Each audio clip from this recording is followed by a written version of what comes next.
علیکم، میں امداد سمرو۔ 3 اہم معاملات ہیں، انتہائی اہم۔ ایک معاملہ ہے انتخابات کا، اور پاکستان کی ایک بہت بڑی جماعت انتخابات کا بائیکاٹ کرنے کی تیاری کر رہی ہے۔ ایک معاملہ ہے پاکستان کی عدلیہ کے اندر تقسیم کا۔ پرانی تقسیم تھی جو دوبارہ سامنے آ گئی ہے، عدلیہ کے اندر ایک پھوٹ سی ہوتی ہوئی دکھائی دے رہی ہے۔ اور ایک معاملہ ہے نواز شریف اور جہانگیر ترین کا۔ دونوں سپریم کورٹ کے فیصلوں کے مطابق تاحیات نااہل ہیں، مگر پارلیمنٹ نے تاحیات نااہلی جو ہے اس کو بدل دیا تھا 5 سال میں 62(f) کے تحت تاحیات نااہلی۔ تو اب وہ معاملہ بھی سپریم کورٹ نے ٹیک اپ کر لیا ہے، اٹھا لیا ہے وہ معاملہ، اور واضح الفاظ میں کہہ دیا گیا ہے کہ جناب اس کو تذبذب میں نہیں رکھا جا سکتا۔ انتخابات ہونے والے ہیں، کسی کو اس مخمصے میں نہیں رکھا جا سکتا کہ وہ تاحیات نااہل ہیں یا وہ سپریم کورٹ کے قانون کے مطابق اہل ہیں۔ پارلیمنٹ کی قانون سازی چلے گی یا سپریم کورٹ کا فیصلہ چلے گا، اور پاکستان میں یہی سب سے بڑا مسئلہ رہا ہے کہ جو فیصلہ ساز، پالیسی ساز، قانون ساز، آئین ساز ادارہ ہے پارلیمنٹ، اس کی قانون سازی اور آئین سازی کو عدالتیں مانتی نہیں ہیں، اڑا دیتی ہیں کہ یہ رکھو جی اپنے پاس، ہم نہیں مانتے۔ تو اب یہ جو موجودہ چیف جسٹس ہیں انہوں نے بہت امپورٹنٹ فیصلے دیے ہیں، دینے جا رہے ہیں، اور یہ معاملہ انتخابات سے پہلے اور کاغذات نامزدگی سے پہلے اٹھنا اور پھر جج صاحبان کے ریمارکس آنا، ایک طرح سے نواز شریف اور جہانگیر ترین صاحب کے حوالے سے، اور خاص طور پر نواز شریف صاحب کے حوالے سے، ان کے سیاسی مستقبل کے حوالے سے جو سوالات تھے ان کا پازیٹیو جواب ملتا اس سے نظر آ رہا ہے۔ تو میرا خیال ہے آغاز کر لیتے ہیں ایک بڑی پولیٹیکل پارٹی جو پاکستان کے سب سے بڑے شہر کی دعوے دار ہے، متحدہ قومی موومنٹ، وہ پورا کا پورا جو ہے نا وہ اب اس طرف جا رہی ہے، جاتی ہوئی نظر آ رہی ہے انتخابات کے بائیکاٹ کی طرف۔ روزانہ ان کی پریس کانفرنس ہوتی ہے، روزانہ وہ ایسے ایسے الزامات لگاتے ہیں جن الزامات کے شاید ان کے پاس ثبوت نہ ہوں، الیکشن کمیشن کے اوپر، لوکل ایڈمنسٹریشن کے اوپر۔ متحدہ قومی موومنٹ نے ریسنٹلی جو بلدیاتی انتخابات ہوئے تھے ان کا بائیکاٹ کیا تھا، اس سے پہلے بھی قومی انتخابات کا اور بلدیاتی انتخابات کا بائیکاٹ کر چکی ہے متحدہ قومی موومنٹ۔ لیکن تب متحدہ قومی موومنٹ کے جو قائد تھے وہ الطاف حسین تھے۔ متحدہ قومی موومنٹ لندن کا وجود عمل میں نہیں آیا تھا، الطاف حسین کی وہ بدنام ضمانت تقریر نہیں ہوئی تھی، تو الطاف حسین صاحب جو ہے وہاں سے بیٹھ کر بائیکاٹ کر دیتے تھے۔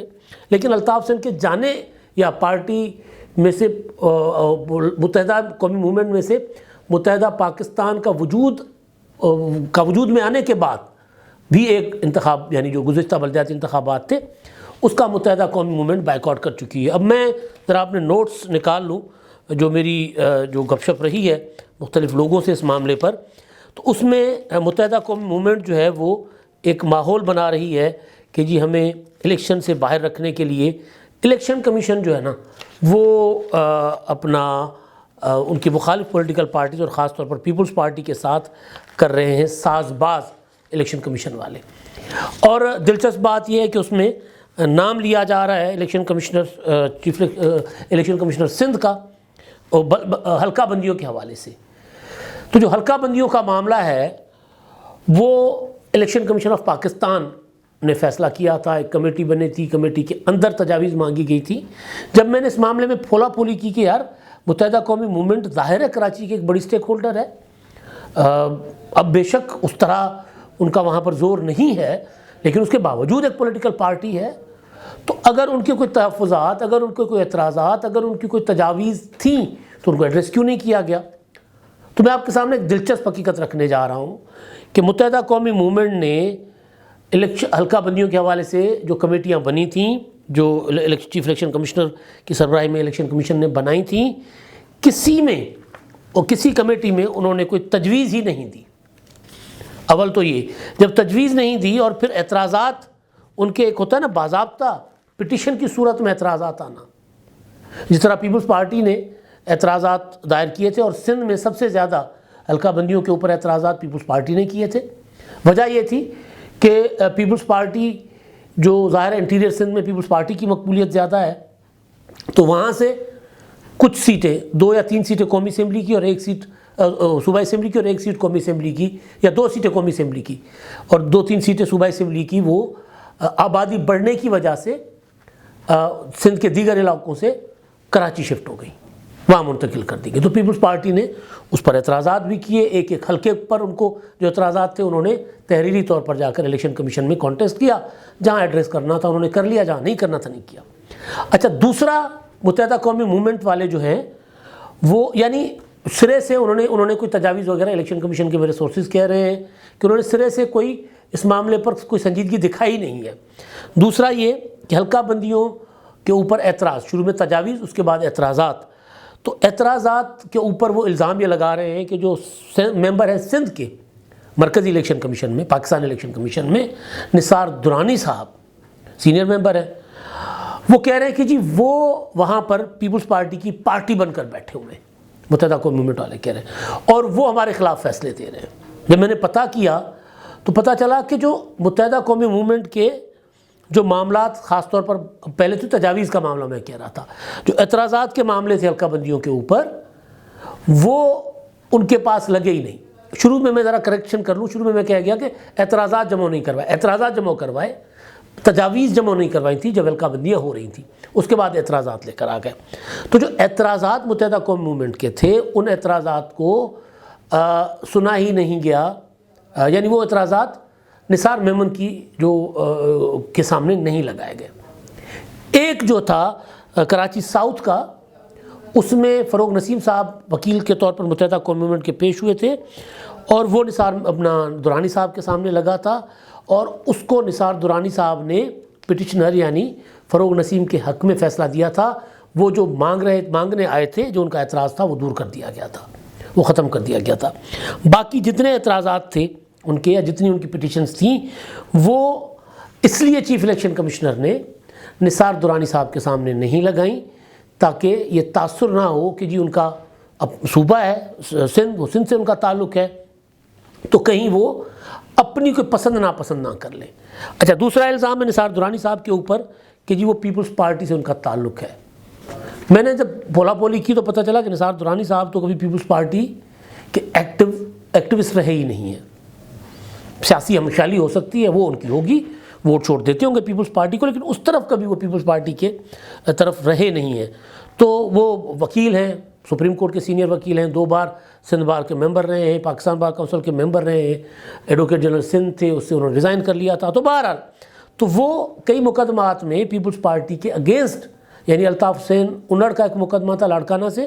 آصف زرداری صاحب کی بہن کے اگینسٹ، تو یہ الطاف حسین انڑ کے وکیل رہے ہیں۔ تو اس طرح نہیں ہے کیونکہ پیپلز پارٹی کا ٹوٹلی کوئی ان کے ساتھ وہ ہے، لیکن بہرحال یہ جو ساری میں نے جب پتہ کیا تو پتہ چلا کہ جی کیونکہ متحدہ قومی موومنٹ گراؤنڈ پر، خاص طور پر متحدہ لندن کی وجہ سے، بھائی صاحب کی وجہ سے، الطاف حسین کی وجہ سے، ان کا مسئلہ ہوا ہے گڑبڑ متحدہ قومی موومنٹ کا، لہٰذا وہ تتر بتر بھی ہے، ان کو اتنے ووٹ نہیں پڑتے۔ اگر الطاف بھائی بائیکاٹ کر دیتے ہیں یا کہہ دیتے ہیں کہ ان کو ووٹ نہ دیں، تو جس طرح بلدیاتی انتخابات میں بائیکاٹ کیا تھا، اس طرح متحدہ قومی موومنٹ ایک ماحول بنا رہی ہے، اور کسی بھی وقت متحدہ قومی موومنٹ اس طرف جا سکتی ہے، اس کا امکان ہے، یہ حتمی فیصلہ میں نہیں کہہ رہا۔ اچھا جی، اب دوسرا جو معاملہ ہے، 2 معاملات ہیں سپریم کورٹ میں۔ ایک جج صاحبان کے اندر جو تقسیم ہے، وہ تو ماشاءاللہ بہت سنگین تقسیم، شدید قسم کی تقسیم سابق چیف جسٹس عمر عطا بندیال کے دور میں تھی۔ دیکھیں، تقسیم تو رہتی ہے، جج ہو، وکلا ہو، صحافی ہو، ہر کسی کے اپنے خیالات ہوتے ہیں، ہر کوئی ہر معاملے کو اپنے اینگل سے دیکھتا ہے، لیکن عدلیہ کے اندر جو تقسیم ہوتی ہے وہ جب قانون سامنے ہو نا، آئین سامنے ہو، تو پھر اپنا اینگل نہیں ہوتا، وہاں پہ پھر قانون اور آئین کے مطابق فیصلہ ہوتا ہے۔ تو بہرحال بندیال صاحب یہ کر گئے تھے۔ اب ہوا یہ ہے کہ فوجی عدالتوں کے خلاف جو فیصلہ کالعدم ہوا تھا سپریم کورٹ میں، اس کے خلاف اپیلیں آئیں، اپیلوں پر 5 رکنی بینچ، لارجر بینچ بنا۔ اچھا، اس کے علاوہ بھٹو شہید کا جو ریفرنس، صدارتی ریفرنس، اس پر آصف زرداری صاحب کی جو ریفرنس تھا، اس کے اوپر 9 رکنی لارجر بینچ بنا، اور سماعت جو ہے وہ کل اس کی سماعت ہونی ہے۔ تو جسٹس اعجاز الاحسن صاحب جو ہیں، سینئر جج ہیں، سینئر موسٹ نہیں ہیں، نمبر 2 سینئر جج ہیں، انہوں نے چیف جسٹس صاحب کو خط لکھا ہے۔ ماضی میں یہ خط چیف جسٹس صاحب، جسٹس قاضی فائز صاحب عمر عطا بندیال صاحب کو لکھا کرتے تھے۔ وہ خط یہ لکھتے تھے کہ جی مشاورت سے فیصلہ کریں، کمیٹی اپنا اس طرح ایک ہی طرح کے ججوں کو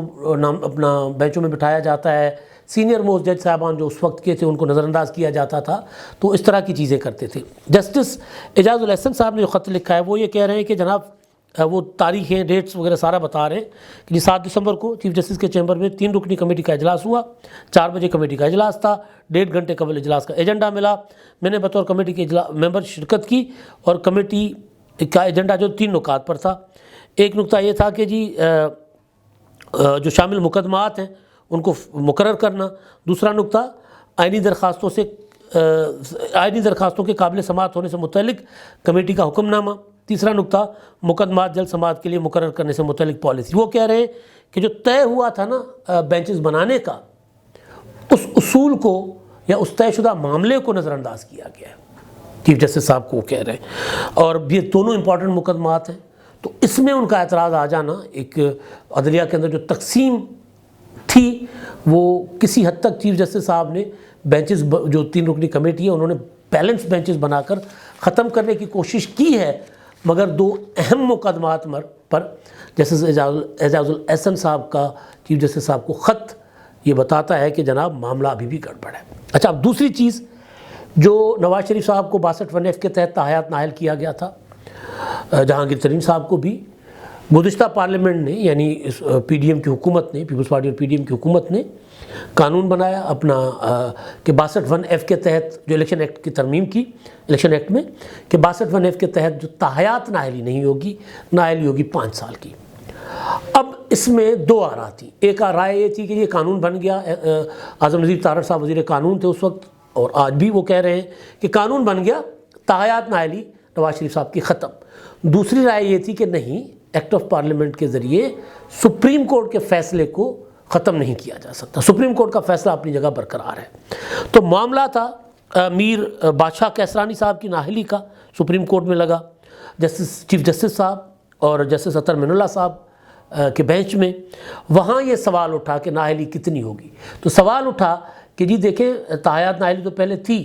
لیکن جب 62(1) کی تشریح پارلیمنٹ نے کر دی، نیا قانون بنا دیا، تو پھر تو وہ تاحیات نااہلی ختم ہو گئی۔ تو چیف جسٹس صاحب نے اور جسٹس اطہر من اللہ صاحب اس رائے ان کی یہ ریمارکس سامنے آئے کہ پارلیمنٹ کا قانون چلے گا یا سپریم کورٹ کا فیصلہ، اس مخمصے سے ہمیں نکلنا ہوگا، کیونکہ انتخابات سر پر ہیں۔ انہوں نے نام نہیں لیا، لیکن ظاہر ہے نواز شریف انتخابات کے کاغذات جمع کروانے کی تیاری کرتے ہیں، ان کو کہا جاتا ہے نہیں آپ نااہل ہیں۔ جہانگیر ترین تیاری کرتے ہیں، وہ کہتے ہیں نہیں آپ نااہل ہیں۔ تو عدالت نے سوال اٹھایا ہے کہ بھائی یہ لوگ کیا کریں، قانون کے تحت تو وہ اہل ہیں، سپریم کورٹ کے فیصلے کے تحت نااہل ہیں، تو جو آروز ہیں، الیکشن کا عملہ ہے، وہ کس چیز کو دیکھ کر فیصلہ کرے گا؟ تو اس کا تو فیصلہ ہونا چاہیے۔ اور یہ بھی کہا گیا کہ یہ جو کیس چلے گا، یہ اپنا آڑے نہیں آنا چاہیے، نہیں آئے گا، اس کی آڑ میں انتخابات جو ہے نا، اس کو انتخابات ملتوی کرنے کے لیے آلے کے طور پر، ہتھیار کے طور پر استعمال نہیں کیا جانا چاہیے۔ اور جو امپورٹنٹ چیز ہے وہ یہ ہے کہ جی پارلیمنٹ کا فیصلہ، کیونکہ پارلیمنٹ کا فیصلہ چیف جسٹس صاحب کہہ چکے ہوئے ہیں کہ قانون سازی کرنا پارلیمنٹ کا حق ہے، پارلیمنٹ میں کھڑے ہو کر انہوں نے یہ بات کی ہے۔ جب انہوں نے یہ باتیں کی ہیں تو اس کے بعد اب معاملہ جو ہے وہ اس رائے کو اس بات کو سمجھا جا سکتا ہے، میں محتاط ہونے کی کوشش کر رہا ہوں اس لیے ذرا فمبل ہو رہا ہے، اس بات کو سمجھا جا سکتا ہے کہ چیف جسٹس صاحب اور جسٹس اطہر من اللہ صاحب کی رائے کیا ہوگی، یعنی ایک طرح سے خوشخبری ہوگی نواز شریف صاحب کے لیے بھی اور جہانگیر ترین صاحب کے لیے بھی۔ اچھا، اس میں چیف جسٹس نے کہا کہ الیکشن ایکٹ میں ترمیم کسی نے چیلنج نہیں کی، جب ہو گئی تو نہیں نہ کی، الیکشن ایکٹ میں ترمیم چیلنج نہیں ہوئی تو دوسرا فریق اس پر انحصار کرے گا۔ الیکشن ایکٹ میں آرٹیکل 232 شامل کرنے سے تو تاحیات نااہلی کا تصور ختم ہو گیا۔ آگے چل کر جسٹس قاضی فیصل صاحب کہتے ہیں کہ انتخابات سر پر ہیں، ریٹرننگ آفیسر، الیکشن ٹریبیونل اور عدالتیں اس مخمصے میں رہیں گی کہ الیکشن ایکٹ پر انحصار کریں یا سپریم کورٹ کے فیصلے پر، لہٰذا 24 جنوری تک نوٹسز کر دیے گئے ہیں اٹارنی جنرل کو، ایڈوکیٹ جنرلز کو، اور لارجر بینچ بنانے کے لیے معاملہ جو ہے وہ کمیٹی کو ریفر کر دیا گیا جو سپریم کورٹ میں 3 رکنی کمیٹی ہے۔ اب یہ معاملہ جو ہے یہ اہم ہو گیا ہوا ہے، کیونکہ نواز شریف صاحب کے لیے یہی کہا جا رہا تھا کہ جی وہ وزیر اعظم کیسے بنیں گے، وہ تو تحیات نائل ہیں۔ اب یہ معاملہ میرا خیال ہے کہ سپریم کورٹ کی انہوں نے سماعت کے لیے جب مقرر کر دیا ہے تو اس سے پہلے انتخابی شیڈول تو پہلے آئے گا، لیکن یہ گنجائش نکل سکتی ہے کہ کاغذات نامزدگی جمع ہو جائیں گے اور اس کے بعد اگر کوئی چیلنج کرے گا تو کہا جائے گا کہ جناب وہ معاملہ سپریم کورٹ میں پینڈنگ ہے، سپریم کورٹ تحیات نائلی کے معاملے پر سپریم کورٹ کے فیصلے اور الیکشن ایکٹ کے معاملے کو دیکھ رہی ہے، لہٰذا وہ پٹیشنز بھی نہیں سنی جائیں گی جب تک اس کا فیصلہ نہیں آتا۔ تو ایک اچھی خبر ہے نواز شریف صاحب کے لیے بھی اور جہانگیر ترین کے لیے بھی۔ اب تک کے لیے اتنا ہی، اللہ حافظ۔